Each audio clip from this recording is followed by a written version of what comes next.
the history of Hawaiian music, what we refer to as traditional Hawaiian music, really begins in the 1800s with Queen Leolukalani. She was the last member of the royal family in Hawaii.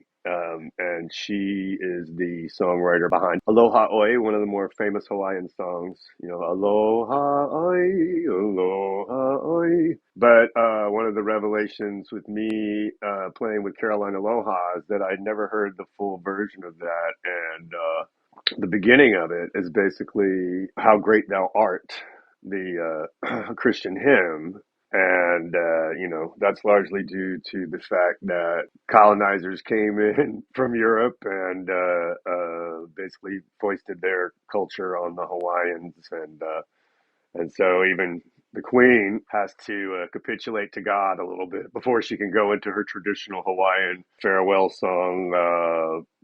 The Europeans outlawed surfing for a long time, not because it was practiced in the nude, but because they gambled on it. So, two chiefs would line up whatever they were going to gamble, wives, land, food, and then they would paddle out on these big, unruly surfboards carved from a single tree. And whoever got the best wave or went the furthest was the winner. And the Christians thought that was not cool, so they outlawed surfing, but people still did it. Instead of Hawaiians are gambling, rebels. they Like could have just outlawed gambling, but they outlawed surfing instead. gambling, outlaw gambling. Yeah, yeah. Well, it was practiced in secret for a long time. And then, of course, in the 20s, when the Dole Plantation took over significant portions of Hawaii and people started traveling there, it became a vacation destination. Then, oh, yeah, surfing is cool because these white people need something to do in the afternoon.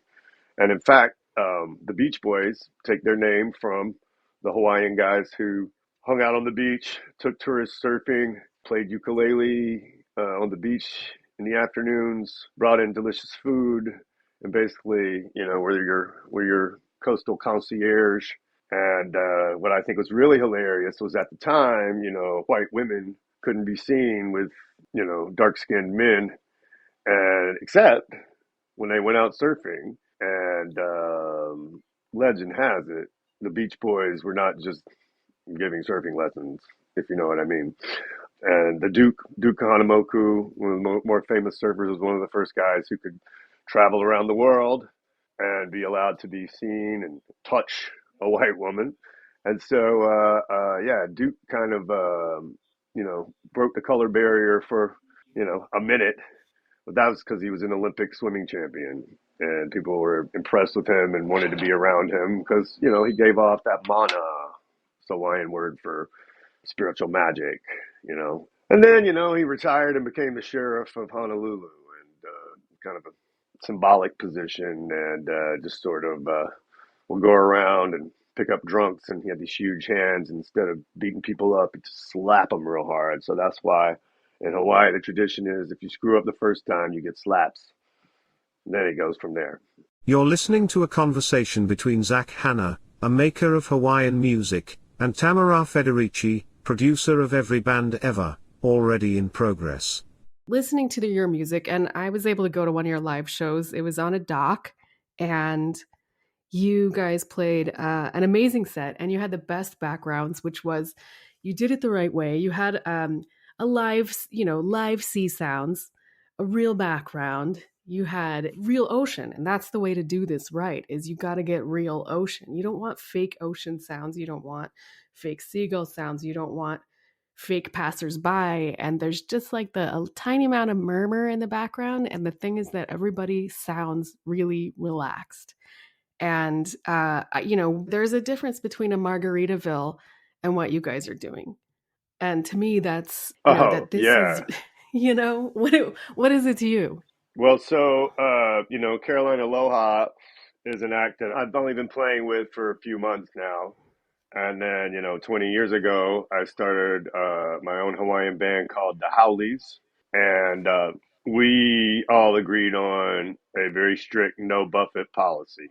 Um, Parrot heads are the worst.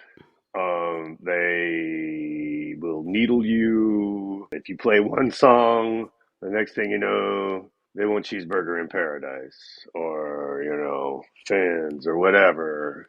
And nothing against Jimmy Buffett. He was one of the greatest scam artists of all times. He was a dope smuggler who wrote a couple of songs about his dope smuggling experience. And, every middle-aged accountant in America was like, oh, man, I want to be smuggling dope.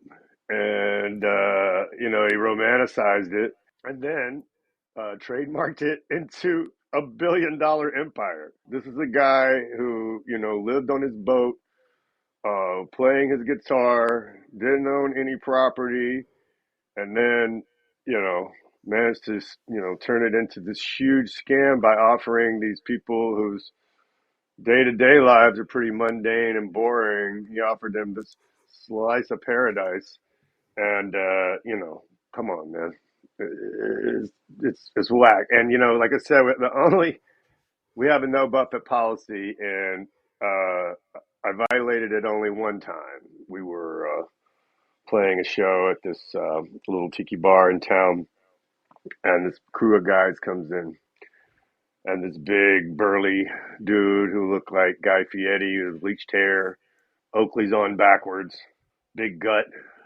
comes up, hey man, play some Buffett. And so first of all, he didn't ask. He just said play some Buffett. And we were like, no Buffett policy. And he pulled out two $100 bills and said just one song. And, to quote Sam Peckinpah, when asked about what his next project was, he said, I'm a whore. I go where I'm kicked. So I figured $66 in my pocket for 3 minutes of my life was a reasonable uh, accommodation to make. And one of the main reasons I don't like that song is that when I was in college, I lived in North Myrtle Beach for a couple of summers and playing volleyball every day and playing tournaments on the weekend. And I was waiting tables and bartending, and the place where I worked had a jukebox. And anytime somebody walked by the jukebox, it had like a motion sensor, and it would start playing a song to kind of lure you into putting some money into it. And the two songs it always played were Margaritaville and Buffalo Soldier. And at the end of that second summer, I swear to God, if I ever heard those songs again, I was going to punch somebody in the throat. And so therefore, that's behind the no Buffett policy. Again, nothing against Jimmy Buffett. He's one of the greatest surfer scammers of all time. And then once he got rich, he was pretty generous with his money.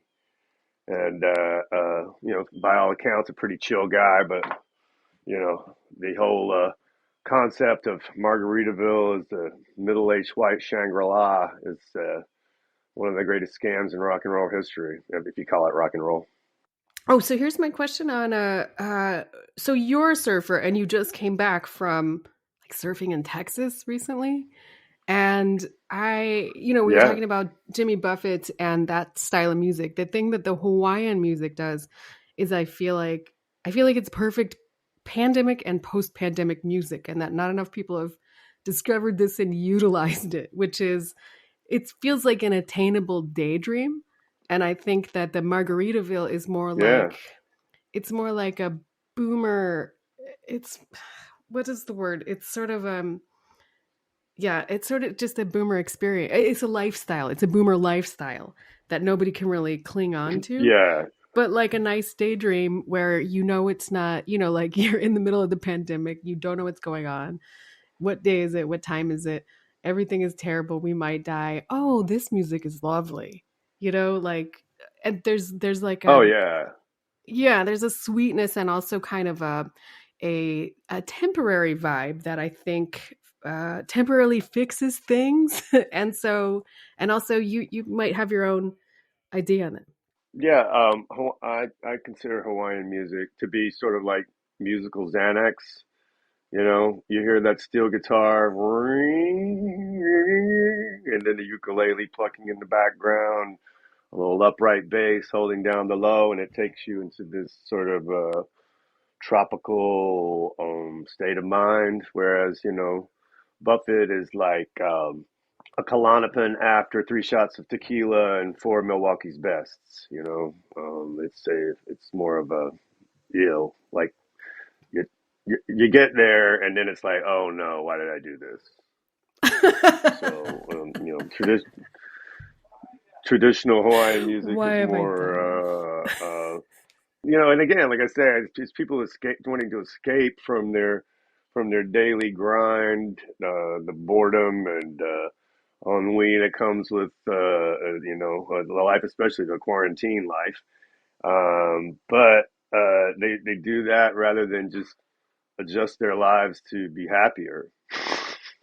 I started playing ukulele 21 years ago, and I'd been playing guitar for a while, and I just found that yeah, it's like Steve Martin had a joke. You can't play a sad song on the banjo, and it's kind of the same with the ukulele. Although you can definitely dig in there if you're feeling it. You can write a sad song. I wrote a song called "Why Kiki," and a lot of times I just need like an inspiration, a little bit of nugget, and that improv brain kicks in. And I asked some friends for some song titles, and the one was "Why Not Waikiki," and I just shortened it to Waikiki and wrote the song about a Hawaiian woman named Kiki.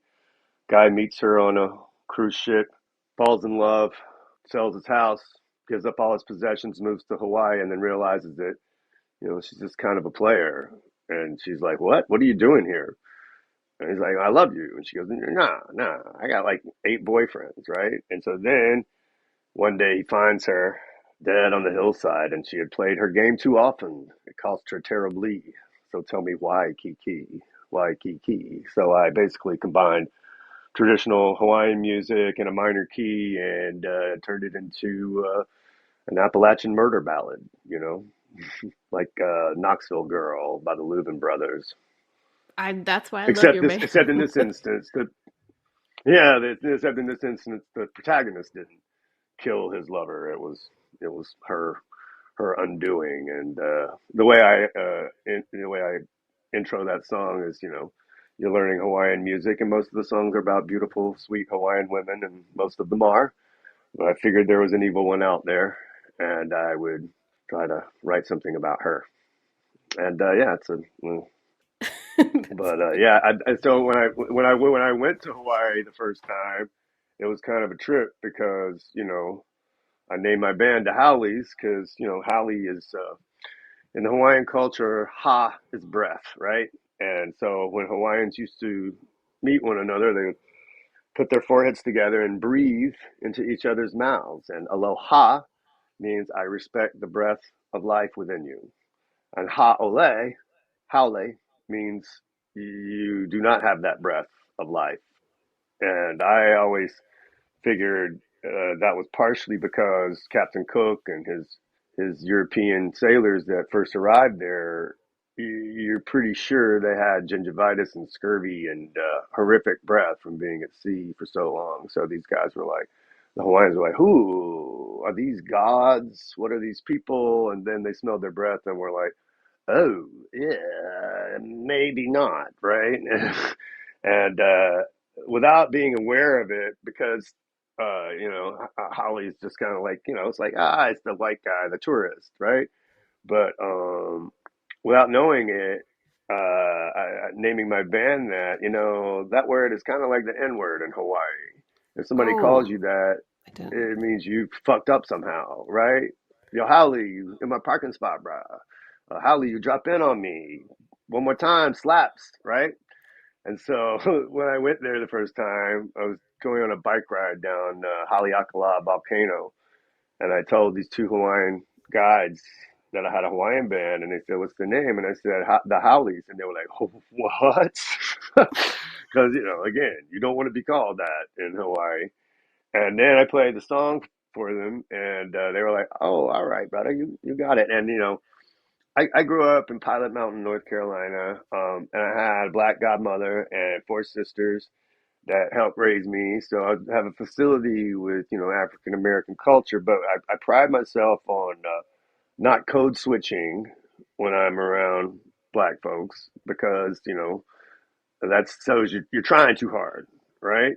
Now, maybe every once in a while I'll let out a word. In fact, when I was a school teacher and working with these kids, I was like, these kids have no point of reference for a middle-aged white guy. So I would do my impression of my godmother yelling at her children, and somehow It was like a Jedi mind trick that worked. But in Hawaii, it's an easy thing to fall into because the pidgin dialect is really it's cool, it's lazy, it's laid back.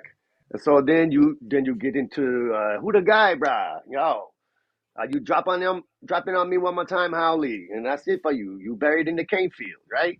And so I found that code switching kind of was good because it showed you knew a little bit about the culture, and then they would just kind of laugh and giggle at you because they're like, look at the white boy trying so hard. So, but yeah, I went out with my friend Sally's buddy Brian Amona. They went to high school together, and Brian's like 6'4", 250. He's a North Shore lifeguard and fireman, and he's also a member of the Hui. And the Hui is basically, the mafia in Hawaii. They regulate. So if people come in brash, arrogant, trying to take too many waves, the Hui sorts them out, right? So we paddle out with this huge guy into this local lineup, which, I was just wanting to go to those spots easily accessible. Nah, Brian takes us out into the country and we paddle out, and there's about 12 mean looking Hawaiian dudes out there. And me and my friend Greg, I'm 40, he's 50 at the time. This two pasty white boys paddle out, and Brian goes, "This Zach, this Greg. When I say go, they go." And I'm like, "Oh shit! Now you, now you put some pressure on us." And fortunately, I caught the first wave he called me into and surfed it nicely and kicked out and paddled back out with a big grin on my face, and everybody lightened up. And then Greg fell in his wave, and everybody burned him the rest of the day. He didn't get a single other wave. You had one shot, and then those guys are just dropping in on you, unless you were in the right spot. So, yeah, Hawaiians are cool, but you can't go over there and fucking around. They will regulate and let you know where your place in the hierarchy is, and it makes sense. Captain Cook came over and took over the whole place, the Dole Pineapple Coffee Companies, everybody coming in and using the resources, and Hawaiians are like, nah, man, not anymore. You're not coming here and taking our waves. And yeah, so you gotta be respectful, give aloha, get aloha. Yeah. Your surfing, how does, is there a connection between the Hawaiian music that you're playing and your surfing? Is there a mindset that's the same? Is there a attitude that's the same, or a philosophy that's the same? Or are they just like, because when I was gonna come out there, you were gonna either go surfing before or after the interview. I think at least we were gonna go to the beach Yeah. or something. And so it seems like like music in general might be intertwined with this. I don't know. Does one serve the other? Is what I'm looking at. Oh yeah, no, it definitely. What we do in playing traditional Hawaiian music is like ukulele, steel guitar, upright bass, sometimes a few other instruments scattered in there, acoustic guitar. And then, like, what most Hawaiians like listen to daily is either slack key guitar, which is like almost like classical, but with an island feel. And then, if you go to Hawaii and listen to the radio, it's reggae. They call it Jawaiian, because it's Jamaican Hawaiian, and that's what everybody loves and listens to in Hawaii, which was kind of weird. But of course, they're not going to be listening to my little grass shack every day in 2023. But yeah, definitely there's a connection between the ocean and the music. It puts you in like a proper chill mind state. And then, most of those guys playing that music surfed. And a lot of old ukulele tunes are based on the ocean, going surfing, going fishing. The lifestyle is built around it. And a lot of people think that the ukulele is a Hawaiian instrument, and it's actually not. It is from Portugal, and when they were creating agriculture in Hawaii and bringing over cows, for livestock, these paniolos, that's Hawaiian for cowboy. These Portuguese cowboys came over, and they had this little instrument, and they could play it so fast their fingers jumped all over the frets, and the Hawaiians were like, "Oh, their fingers are like little jumping fleas." And so uku is flea and lele is jump. So the instrument is actually the jumping flea. I have a question about, I know what it's like from the outside to hear the output, or, you're working out arrangements, things like that. But what is it like when you're playing the traditional Hawaiian music and it's slow and it's chill and it's great? Do you ever go off in a different place, like sort of you're playing and it's so relaxing that you start like daydreaming? Because it's kind of daydreamy music. Like, do you ever like think about a potato and maybe the potato's at like a party, and then you start thinking about, you're still playing, but you're also thinking about like maybe there's a record and maybe it's a potato party, and then maybe like it's going to get crazy and somebody says French fry, and then all of the potatoes turn into French fries, and then it's Right. still a dance party, but it's weird. But now your brain is sort of like thinking of like World War II cartoons, and maybe that there's a potatoes at a conveyor belt and it goes that way. And then you realize you're back at the chorus, and then you're back. Does anything like that ever happen to you?